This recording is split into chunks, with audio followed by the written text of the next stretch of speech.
About 2 weeks ago.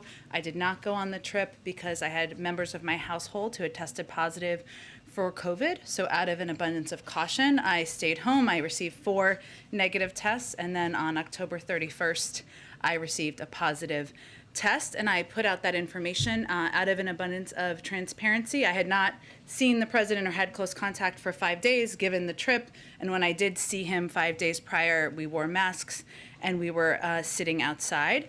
As I noted in my initial statement, and was still the case even after that, I had mild symptoms, primarily fatigue, and I remain incredibly grateful for the vaccine and the impact of the vaccine in keeping me safe and other people in my house safe as well. I also noted in my initial statement that I would be abiding by a 10-day quarantine, which for the math, it started on November 1st, which was the day after I received a positive test. It ended on Wednesday, November 10th, and then yesterday, per White House protocols, I had a negative test, and hence I am here back with all of you today. So I just wanted to outline that at the top. I have a couple of other things. Thank you. We've obviously had a very busy week as it relates to fighting COVID. Our vaccination program for kids ages 5 to 11 hit full strength this week. Vaccines for kids are now available at 20,000 trusted and convenient locations. Our rollout is helping parents turn months of anxiety into action. On Wednesday, we estimated that nearly 1 million kids have already received their first shot, and 700,000 additional appointments are already scheduled through pharmacies alone. That doesn't obviously track everybody, but that's still a significant progress. And we anticipate many more will be getting vaccinated in the weeks to come. The First Lady visited a children's vaccination site this week in Virginia and is headed to Texas next week to visit another site to help communicate with families, with parents about the safety and the efficacy of these vaccines. I also wanted to give an update on the success of vaccine requirements. New data show that as vaccination requirements expanded, our vaccination rate also increased. In the past week, we're averaging nearly 300,000 first shots for people ages 12 and older per day. These are new people getting vaccinated. For comparison, in mid-July, before the president began implementing vaccine requirements, we were averaging less than 250,000 first shots per day. It's clear that these requirements, driven by the president's leadership, are getting more people vaccinated, accelerating our path out of the pandemic, saving more lives. The vaccine requirements we put forward are going to continue to accelerate our path out of the pandemic. That's how we see our path forward. I'd also note that we're encouraged by the progress companies like JetBlue are making as they implement their own vaccine requirement. Here we're firmly in the camp of accelerating our path forward as we have conveyed. Also wanted to note that over 27 million Americans have now gotten their booster. And on testing, this week we invested an additional $650 million in rescue plan funding to help point-of-care diagnostic test manufacturers scale up their production. It builds on aggressive actions we've taken over the past several months, including to quadruple the supply of at-home tests to over 200 million per month starting December. I know I ordered some from Walmart myself. They came the next day and I used them at home. Finally, on ensuring equity throughout our response, the President's COVID Health Equity Task Force submitted its recommendations to help us build on this progress. Already, we've announced $785 million investment in rescue plan funding to support community-based organizations that are continuing to build vaccine confidence across communities of color, rural areas, and low-income populations. Finally, I would note 99% of schools are open for in-person learning, and we're helping parents get their kids vaccinated, which means now 95% of people in this country are eligible to be vaccinated. Finally, a week ahead, on Monday, the President and the First Lady will participate in a Tribal Nations Summit coinciding with National Native American Heritage Month. This will be the first summit since 2016 and the first time that this summit has been hosted at the White House. The President will address tribal leaders and announce a number of steps to improve public safety and justice for Native Americans and protect private lands, treaty rights, and sacred places. The Vice President will be speaking at the summit on Tuesday, and members of the Cabinet will be joining to discuss dozens of agency-specific policy deliverables. Also on Monday, the President will host, as you know, a bipartisan bill signing ceremony for his bipartisan infrastructure deal where he will be joined by members of Congress who helped write the historic bill and a diverse group of leaders who fought for its passage, governors and mayors of both parties and labor and business leaders. Also on Monday, very busy day, have your coffee and spinach or whatever you like for breakfast. On Monday evening, the president will meet virtually with President Xi Jinping of the People's Republic of China. The two leaders will discuss ways to responsibly manage the competition between the United States and the PRC, as well as ways to work together where our interests align.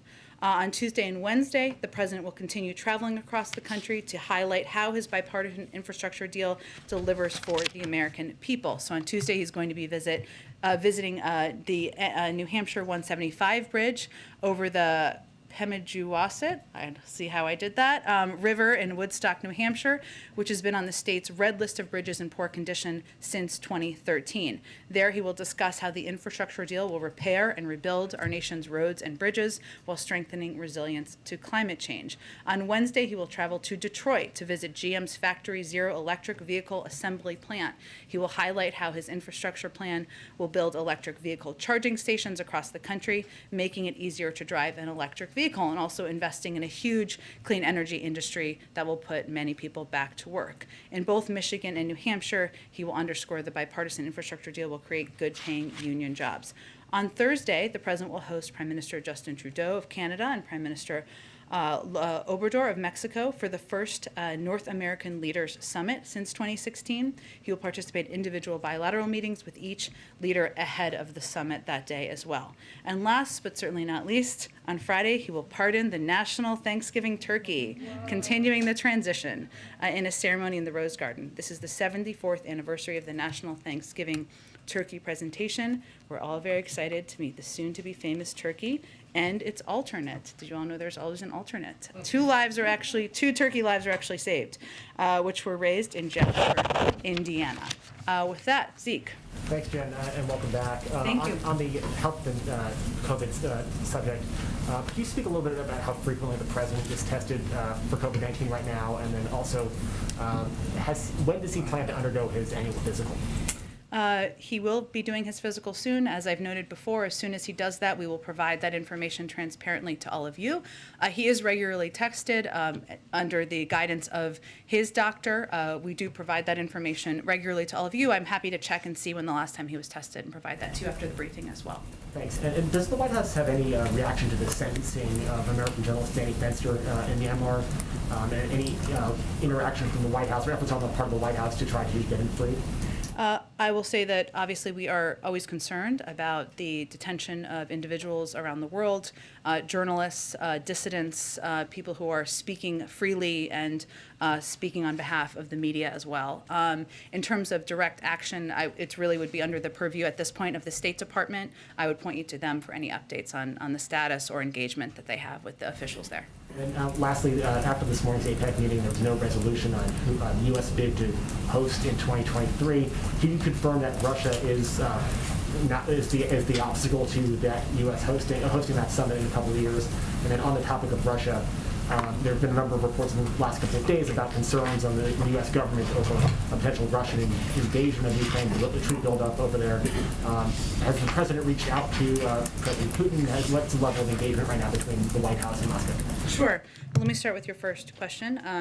APEC hosting requires the consensus of all 21 economies. We thank the vast majority of members for their strong support so far. One economy, and I'm not going to confirm which economy that is, but is still undergoing consultations and has not yet joined the consensus. And our hope is certainly that we move past this impasse that is resolved and that we can continue the positive momentum on economic cooperation through APEC. And then in terms of your second question, say it one more time, I apologize. Regarding the Russian troop buildup and Ukrainian concerns in the U.S. government about potential invasion over there, and any White House to Moscow engagement in the last couple of days regarding that buildup. Well, in recent weeks and certainly days, we've had extensive interactions with our European allies and partners, including with Ukraine, but about our concern about these reports. And during these meetings, we've, of course, been discussing our concerns about the Russian military activities and their harsh rhetoric toward Ukraine. We've also held discussions with Russian officials about Ukraine and U.S.-Russian relations generally, as we've made clear in the past, and we've made clear directly to them as well. Escalatory or aggressive actions by Russia would be of great concern to the United States. We call for an immediate restoration of the July 2020 ceasefire, and we stand with our partner Ukraine and condemn Russian aggression against Ukraine in all forms. And obviously our European conversations are about shared concern about the reports of this buildup and rhetoric. Go ahead, Andrea. Hey, so welcome back. Thank you. So much, Jen. I wanted to ask you about the Xi meeting that's coming up Sure. on Monday. So are you expecting anything sort of concrete to come out of it? Or is this really more about reestablishing a kind of a better basis for dialogue? Sure. Well, I think this is why you're asking me the question. So let me just go back just briefly of kind of what our strategy has been to date. I mean, this meeting is coming after 10 months of President Biden taking action so we can outcompete China in the long term. And that means investing in ourselves at home to strengthen our own competitive hand. It means working with our partners and allies to make sure we have a united approach and a coordinated approach as it relates to engagement with China.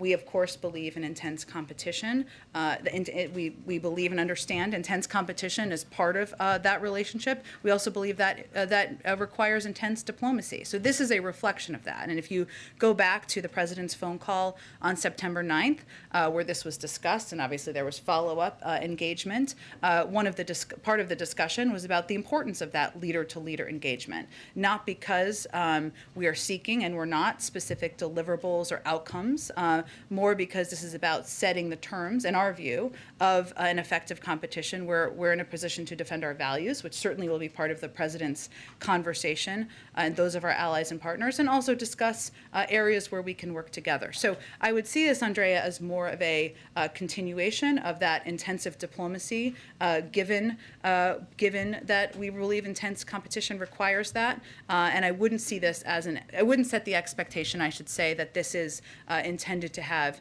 major deliverables or outcomes. Yeah, so there were reports that President Xi could ask the president to attend the Olympics in February. What kind of signal would it send if the president were to attend the Olympics, given the concerns that have been raised about China's actions toward Taiwan, its increased aggression kind of flights there in that region? Would that be a problematic situation for the president? Well, I understand why, but we're getting a few steps ahead of where we are. I will also note, for all of your planning purposes, and don't want to ruin your Sundays, but there will be a preview call of the summit on Sunday that all of you will be invited to. So in terms of the Olympics or any invitation, I don't have anything for you on that at this point. Okay, just a quick one on the economy, on inflation. So 1 in 4 Americans, according to a new survey, have experienced some kind of loss of income as a result of higher prices. The president has expressed concern about this. I know that you are working on different fronts On cue. to address this, but I mean, how urgent is it, and how, is there any sort of specific concern that this is going to affect not just political outcomes, but just the overall economy? Sure. Well, Andrea, first let me say that, a lot of the talk about inflation, I'm not saying from you, but in general out there, has been, it's become a political cudgel, and it shouldn't be. It's impacting, as you said, millions of Americans, no matter their political party, and that's certainly of concern to the president.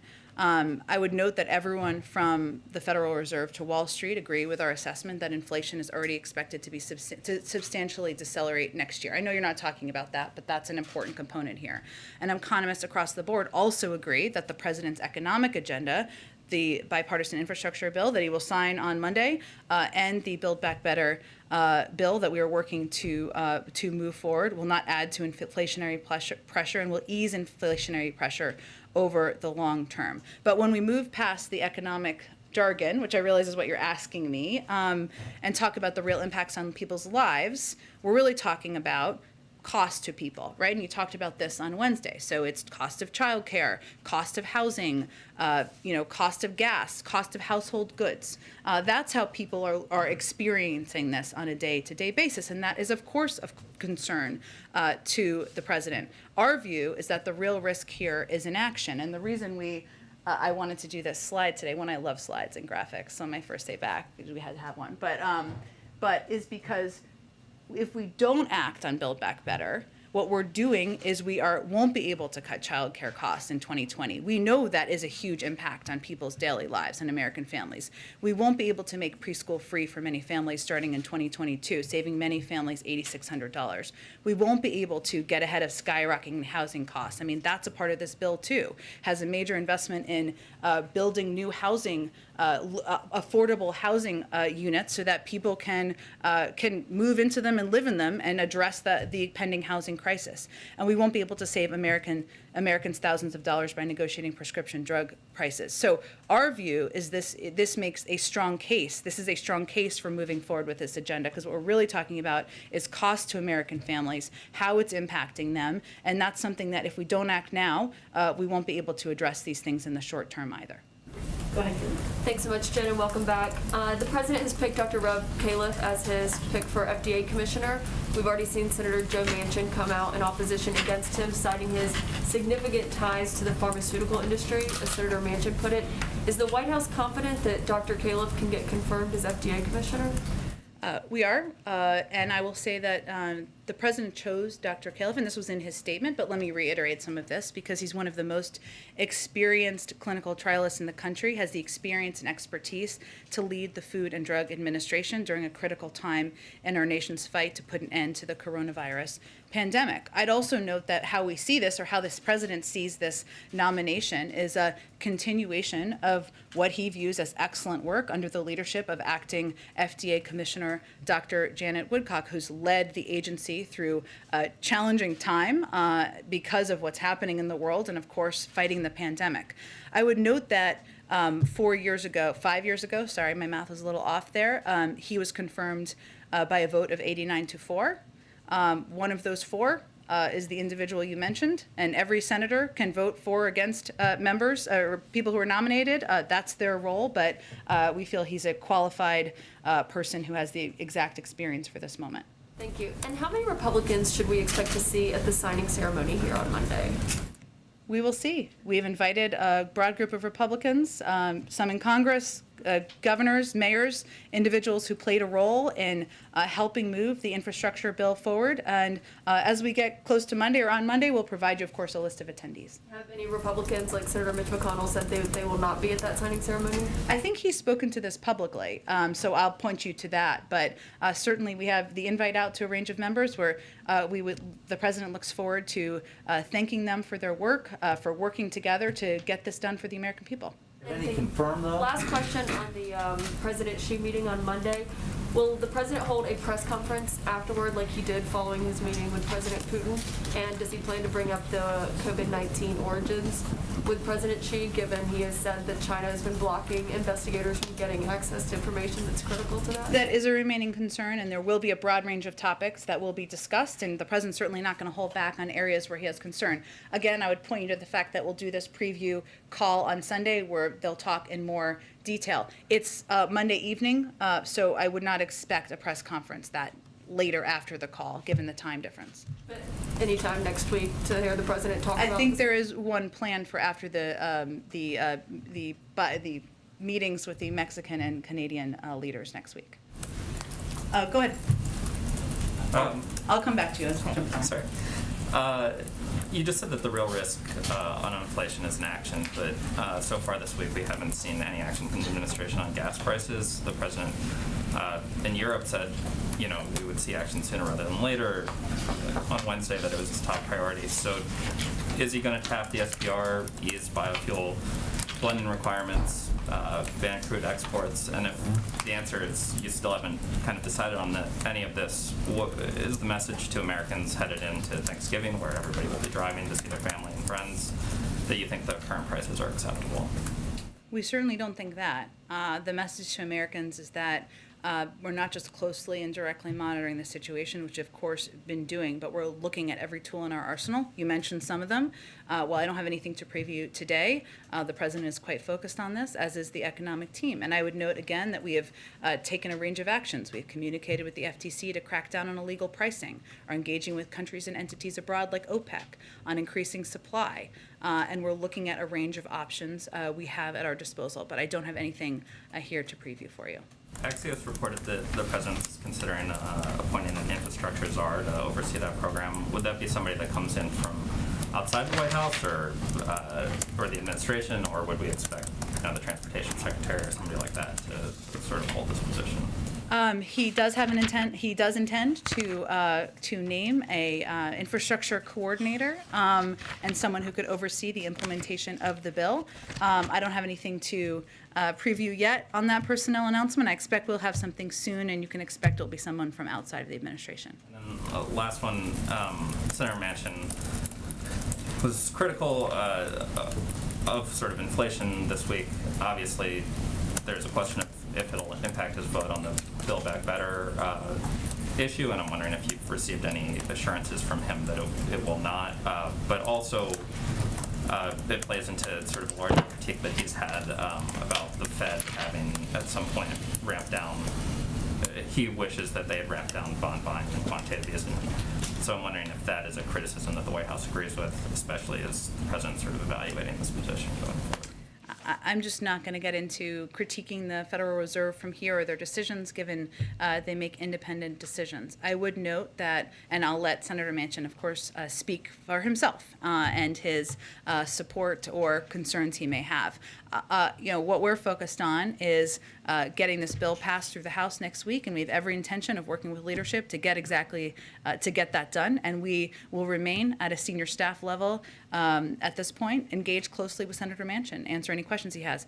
I will note that the vast majority of outside economists agree that this is not a bill that will add to inflationary pressure. And in fact, over the longer term, it will ease inflationary pressure. And I would note just a couple of people who at times haven't always been positive about our proposals. Former Treasury Secretary Larry Summers said about Build Back Better, I don't think that's an inflation problem. He said if he was in Congress, he would vote for it. Moody's Analytics chief economist Mark Zandi, I don't think the Build Back Better agenda will be inflationary. I think it's designed to lift long-term economic growth by improving productivity. That's public infrastructure, roads, bridges, broadband. That will make us more productive. That should ease inflation. As we know, increased economic productivity and growth eases inflationary pressure. And of course, our favorite, the 17 winners of the Nobel Prize in Economics, who wrote that because this agenda invests in long-term economic capacity and will enhance the ability of more Americans to participate, it will ease longer-term inflationary pressure. I would also note, and then I will keep cooking around here, but that one of the reasons they don't have concerns, as they've said in many of these interviews that I was just pulling out components of, is because it's fully paid for. And the reason it's fully paid for is because we're asking corporations, the wealthiest Americans, to pay more in taxes. That is something. You don't need to be kind of a sleuth here to understand why some Republicans are speaking out against this package. Is it because they're opposed to lowering child care costs? Is it because they're opposed to making sure that preschool is available for families? Is it because they're opposed to lowering health care costs? No, it's because they don't want to raise taxes on corporations. We all know that. Hope people ask them those questions. Go ahead. Jen, can I ask you about COVID very quickly? And Sure. Welcome back, by the way. Thank you. The Colorado governor just signed an executive order making everyone 18 and older eligible for a booster shot, which defies guidance from the FDA and from the CDC, which says that the booster shot should only go to those who are at higher risk or seniors. What does the White House make of that decision and move?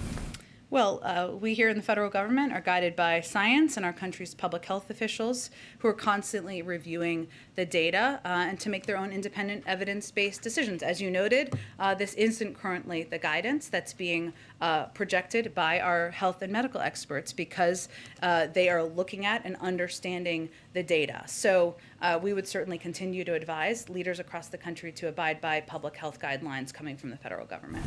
If I can quickly, just to detail your own experience, do you have any lingering symptoms?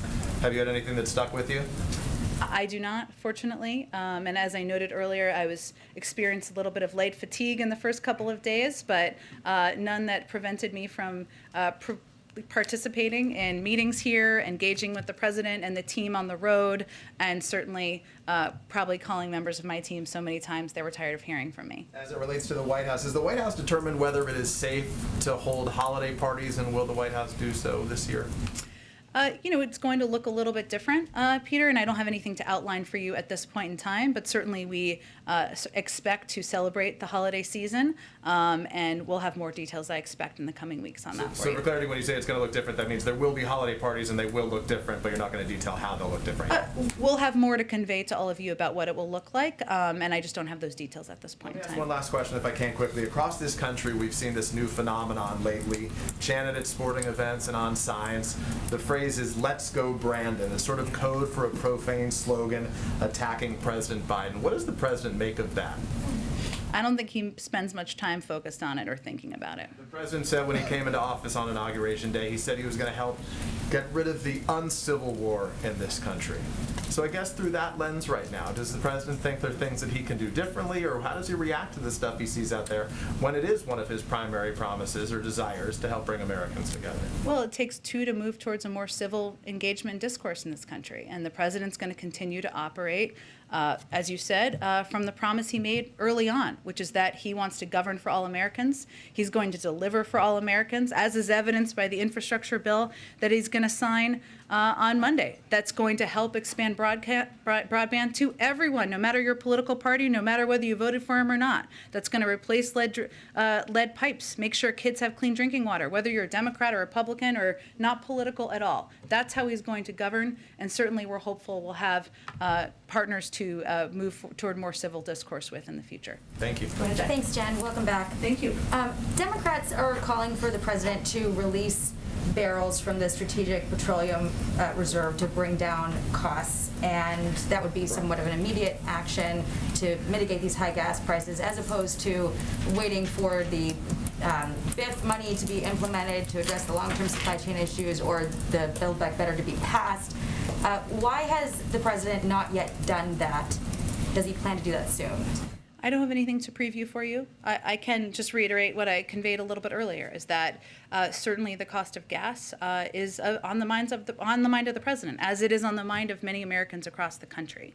And there are several steps we've taken, including pushing the FTC or asking the FTC to look into price gouging. Something we've seen and we have concerns has been an issue over the past few months as the availability and supply of oil has gone up and prices have not come down. Pushing OPEC to release more supply to meet the demand, and certainly there are a range of other domestic options, but I just don't have anything to preview at this point in time. Can I get your response to this report from the Tax Policy Center that under the Build Back Better plan, most millionaires would get a tax cut. 2/3 of people making over $1 million would get a cut on average of $16,800, mostly because of SALT. Separately, it finds that 20 to 30% of middle-class households will pay more in taxes. Granted, it's a small amount, between $100 and $230, depending on income levels. But how does the White House frame this reconciliation plan as a tax cut for the middle class paid for by the rich, when this analysis is showing the opposite? It actually doesn't. Just to give a little bit more context of what the report showed, it also showed that the average family with children making $75,000 to $100,000 per year will get an income tax cut of about $2,230. It also showed the average.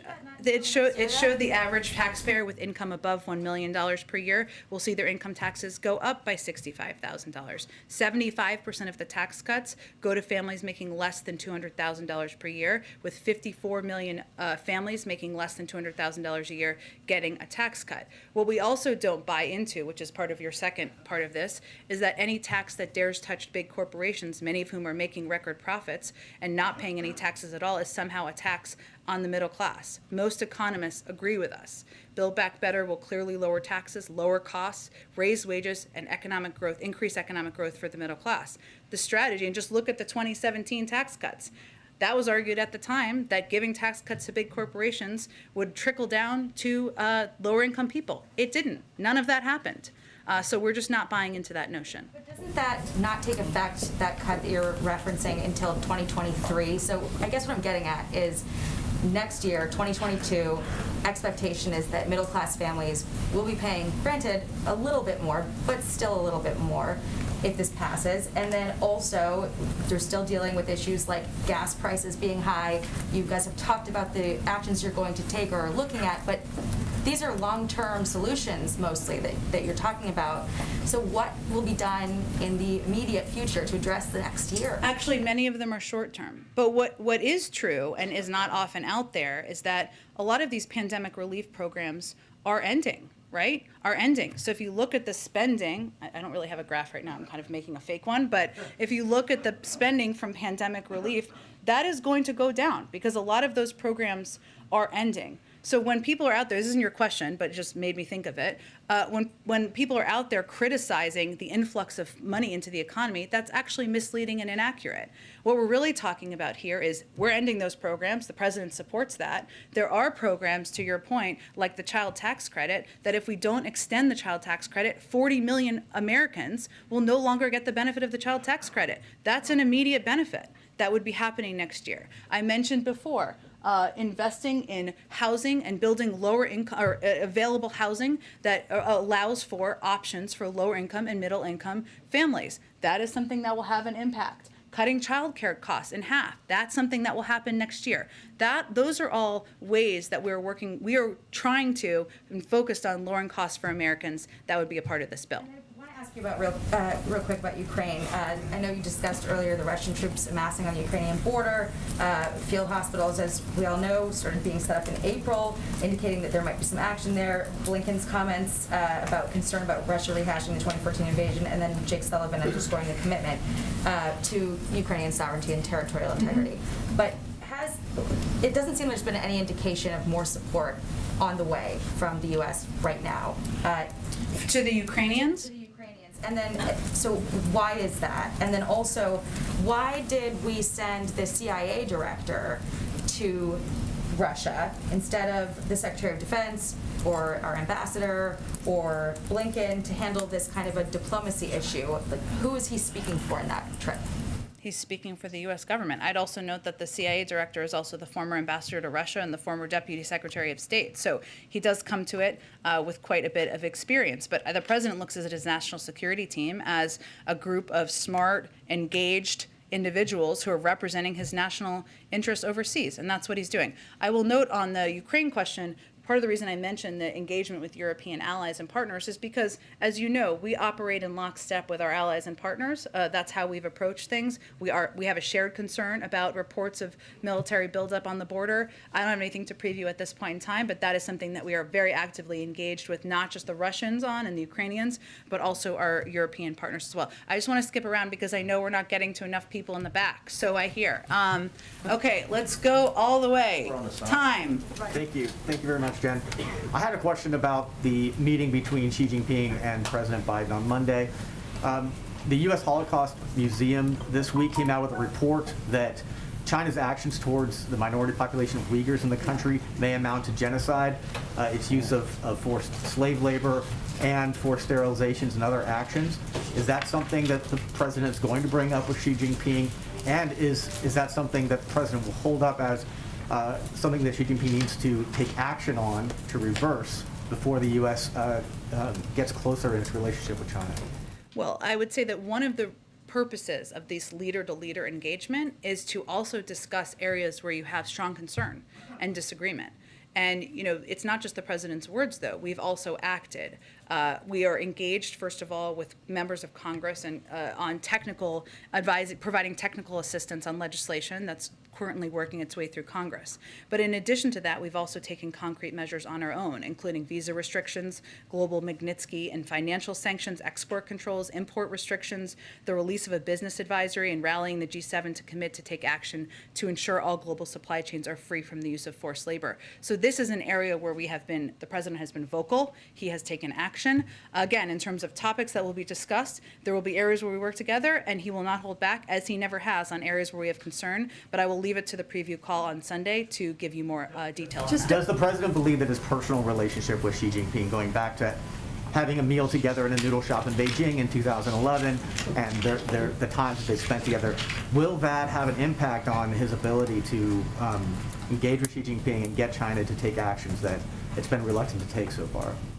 I would say that you've heard him talk about this before, Brian, and he feels that the history of their relationship, having spent time with him, allows him to be quite candid, as he has been in the past, and he will continue to be as we look ahead to next week. Just to okay, follow let's up go on the all the China- way in the back. There you go. On the Monday virtual meet, will concerns on the border tensions with India also be raised between the two leaders? Again, I know there's a lot of interest in this meeting. I certainly understand it. We're going to be previewing it later this weekend. There'll be a range of topics discussed, some where we have concern, some where we have areas where we can work together, some certainly security related, economic. There'll be a range of topics, but I'll leave it to the Sunday preview call. Go ahead. Thanks, Jen. I wanted to ask about the numbers that came out this morning about the record number of people quitting their jobs in September. Is there a concern that this number might go even higher when the vaccine mandate goes into place? And what is the administration doing to help companies who are concerned about retaining workers once the mandate kicks in? You're talking about because of the vaccine mandate being implemented, and is it specific companies? I just haven't seen this data, so give me a little bit more information. So there's some companies that are concerned once the vaccine mandate goes into place that they may have trouble retaining workers, especially hourly workers who may not want to get the vaccine. Are you afraid that these numbers of people quitting their jobs will go up, and what is the administration doing to help companies who are worried about this? Well, first I'll say that hasn't actually been what we've seen at the vast majority of companies who have implemented vaccine mandates. And as you know, the deadline hasn't come up for where it would be required. It's coming up in the coming months. But many companies, the airlines, of course, hospital systems, have implemented vaccine requirements. The vast majority of people have participated in them and abided by those requirements. And now they have a healthier, safer, more predictable workforce. So we haven't actually seen that to date. So I don't know that we would have that to predict in the future. But also, companies that are worried about losing their workers are probably waiting to implement a vaccine mandate, right? So I as it would comes see if up- companies convey that, we can speak to that. But obviously, we're working to implement the OSHA requirements, the regulations that were put out just last week. And our view is that, and the view of a lot of outside economists and experts too, is that this will require more certainty for companies and that they will know their workplace is safe, that people will feel safe going to their workplace, which has been an issue throughout the pandemic, and that they will also know that workers are less likely to get sick from COVID, which has been in a range of industries, an enormous issue and created a great deal of unpredictability across the board. Go ahead. Jen, I'll come back to you. with the Transgender Day Remembrance fast approaching, 2021 has the highest number of recorded deaths of transgender and non-binary people, totaling out at 45 this year, according to the Human Rights Campaign. The president brought attention to this issue as a candidate, but has he been briefed on it as in the White House? I'm not sure, Chris, and I'm happy to ask the president and see with our domestic policy team if they have briefed him on that. That's devastating, and that's terrible, heartbreaking to hear. It is a commitment of the president to address violence, address threats to transgender people, and anyone who's facing those threats. But I will see if he has been briefed on that. What options are on the table for him to pursue on this issue? In terms of reducing violence, let me just see if he's been briefed, and I'll talk to our domestic policy team, and maybe we can connect you directly with them to get more information. Go ahead, Weisha. Jen, so that report that my colleague was citing Yeah. was not directly just about people quitting because of COVID mandates. Oh, okay. Yeah, That's helpful. But the Bureau of Labor Statistics reported that in September alone, 4.4 million people quit Yeah. their jobs after 4.3 million in August. So how are those figures accounted for when the president talks about the record 5.6 million jobs created in the first 9 months, when he talks about job growth, economic growth, et cetera? Well, what you also see in the data, Weisha, I'm not sure this data, but other data, is that people feel, the vast majority of the American public, even when there are concerns about costs of household goods and other childcare costs, et cetera, that this is a good time to change careers and look for a new job. So we're also seeing that, and I think that's likely reflected in that data as well. And we've seen that happen psychologically during the pandemic, and also because people may have taken the moment to decide what they wanted to do with their lives. So in terms of, we have still created that number of jobs. There are people who are changing jobs. I can check with I'm not sure what your question is, though. Are you asking how many of the new jobs created are people changing jobs, or? I'm And, in 2 months alone, some 9 million people quit their jobs. And I don't know that they're all going to new jobs. So is there any concern about this trend, dubbed the Great Resignation? Is there anything you can do to reverse it? Well, we know we've seen labor shortages in some industries. In some industries, that's because they need to have a more competitive package to offer to workers. It's a workers' market right now. We know that. People are looking for more dependable benefits. They're looking for wages that are higher. And that's something that is incumbent on a lot of industries to meet the moment on. But I can certainly dig more into this data and see if there's more to provide. And then just a quick question on the infrastructure bill, because in Baltimore, the president talked about how it will ease congestion at Yeah. ports. But those projects are going to take time. So when do you think that funding will actually have a direct impact on the bottlenecks we're seeing now? And in the meantime, is there anything more the administration can do ahead of the holiday season? Well, one of the steps we took, there's no question that addressing, being able to ensure that goods are moving around the country more safely, more easily, without congestion, is a big objective of this infrastructure bill the president will sign on Monday, and it will help hopefully address that over the long term. As we know, the supply chain issues are global, and we're seeing them, countries around the world impacted by the global supply chain issues. So, but what he's doing here, and what he's been quite focused on, is really attacking the issue at ports and the congestion at ports, which we know is a big way that goods are coming in and where goods are moved. So we announced, I think it was last week or earlier this week, it's all running together, that within 45 days we'll be launching $240 million in grants to improve ports. And in the weeks and months that follow, billions of dollars of additional money will be flowing to improve our critical port infrastructure. We've also seen big dramatic improvements at a number of these ports where they are quite crowded because the increase in demand and in goods that are moving has increased by about 20%. But because of the steps that have been taken in terms of moving empty containers, in terms of putting in place requirements or consequences for congestion, that has dramatically, we've already seen improvements in that. So the president announced this major ports plan. We're going to get this funding out. He's really focusing on the areas where we have the largest amount of traffic that's coming into the country, which certainly makes sense, and that's a part of what we can do more immediately. Thanks, Jen. Go ahead. Following up on Weeja's first question about workforce imbalances, you said that it's a workers' market and that some industries need to create more competitive packages, that it's a good thing people have more choices. Is that your way of saying that the White House doesn't view this as a problem at all? I think I also said in response to Weeja's question that there are some industries where we're seeing labor shortages. There are a couple of reasons for that. But some of the workers, and we've seen this statistically and in a lot of surveys, many people across the country feel this is a good time to change jobs, right? To look for a more competitive job. What I'm saying is ultimately that's a good thing. It is challenging in certain industries when they do have labor shortages. Some industries, in terms of some short-term industries that have short-term workers or seasonal workers, COVID is an issue there, and continuing to address COVID. In our view, putting in place requirements to provide more certainty, that's an issue. Another issue is childcare, something we're working to attack and go after aggressively so that we can lower the cost of childcare and make sure people have a range of options to bring more women into the workforce. So there's a range of issues. I'm not saying it's one thing. Certainly, we have concern about any industry that has a shortage of workers, but also I don't think we should undervalue the fact that many workers feel this is a time to look for a better job with greater pay and more benefits. And then following up on the questions about gas prices again, just kind of taking a step back, there's some Republicans who have taken this moment where they've seen gas prices spike to criticize sort of the administration big picture, right? Canceling the Keystone Pipeline, halting leases for new drilling leases on federal land, saying that sort of the administration's policies writ large have contributed to the rise in gas prices. What's your response now to that? Our response is that one, we haven't canceled their existing leases that are continuing. Just to be clear, I know you know that. Not new leases, but just to be clear, and I know that's been a criticism, so that's why I said that, not an accurate one.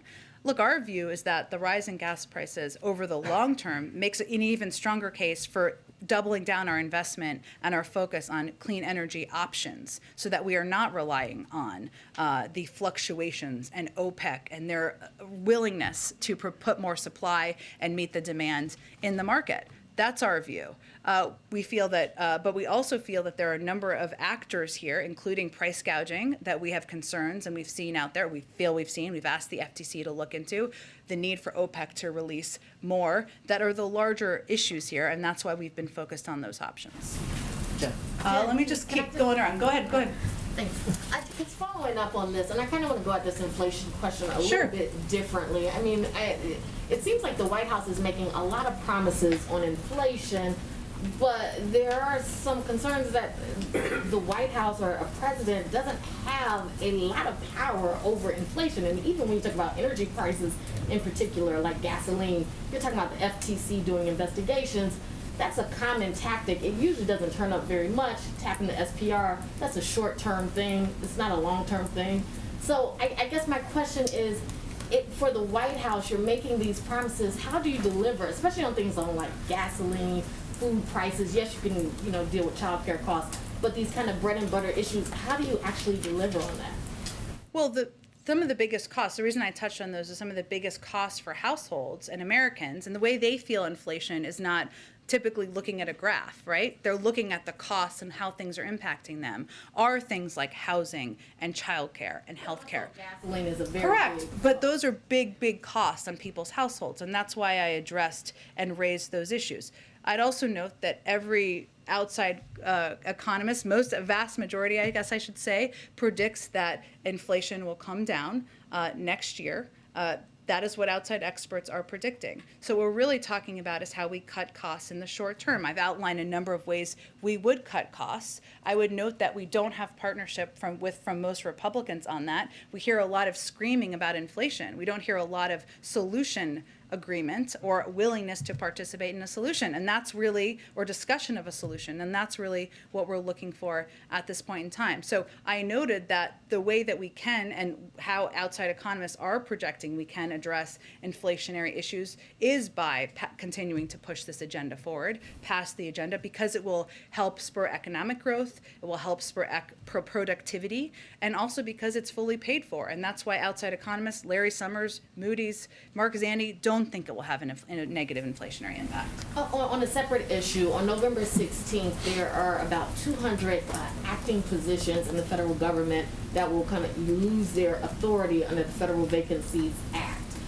What is the White House planning to do about that?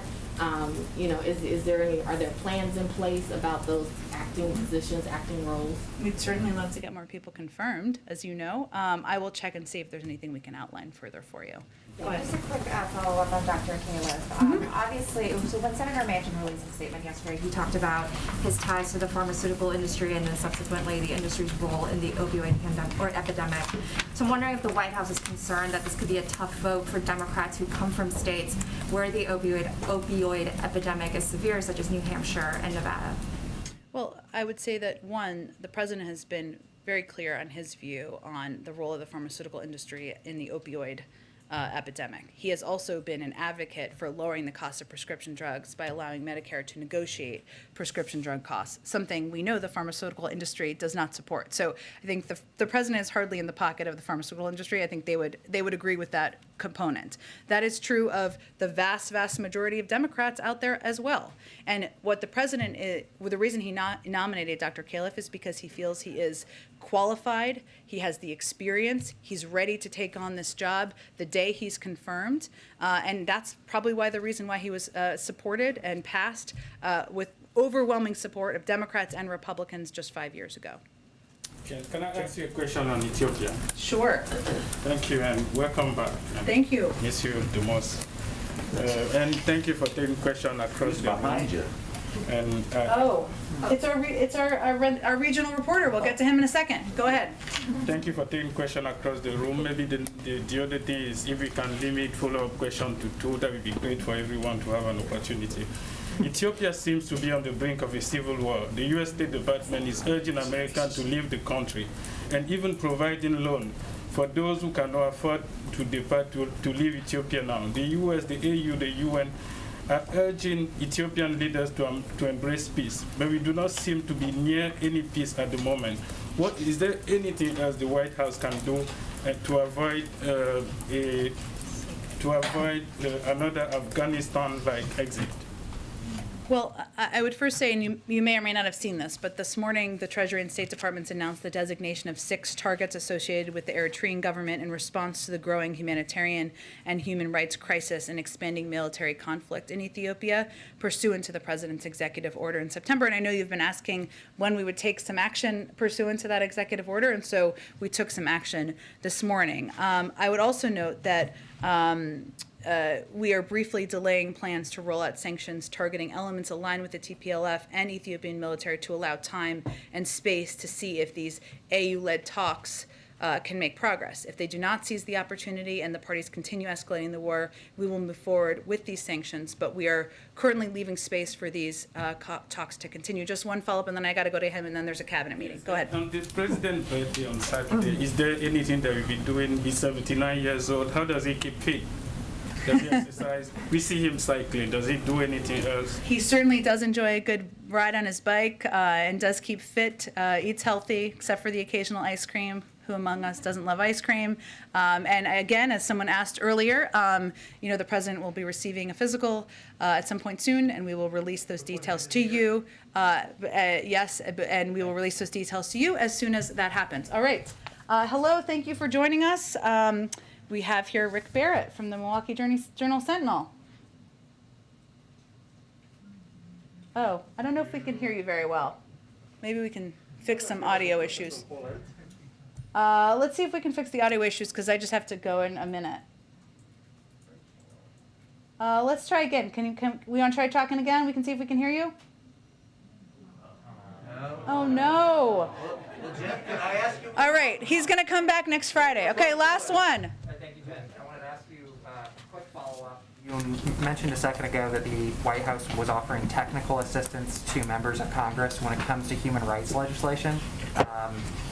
What provisions were you talking about specifically? Well, I was answering a question. I don't remember who asked it. It was Brian, right? Who asked about our concern about human rights abuses in Xinjiang, something we have taken a lot of steps on. As you know, and I think you've asked about, there is legislation. It's pretty common for the White House to work with Congress on either technical assistance or other assistance. We want to make sure any bill is implementable. A provision that would have banned science funding for entities that were implicated in the Uyghur genocide was stripped out of the reconciliation package last week. Is that something that the president was disappointed to see? I don't have any other reaction. Obviously, we're working closely with Congress. We share the concern about the human rights abuses. We are going to continue to take action as the president's record shows. Okay, thanks, everyone.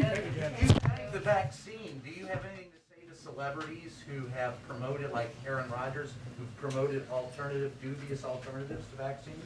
You know how we feel about misinformation. We're against it. Thanks, everyone.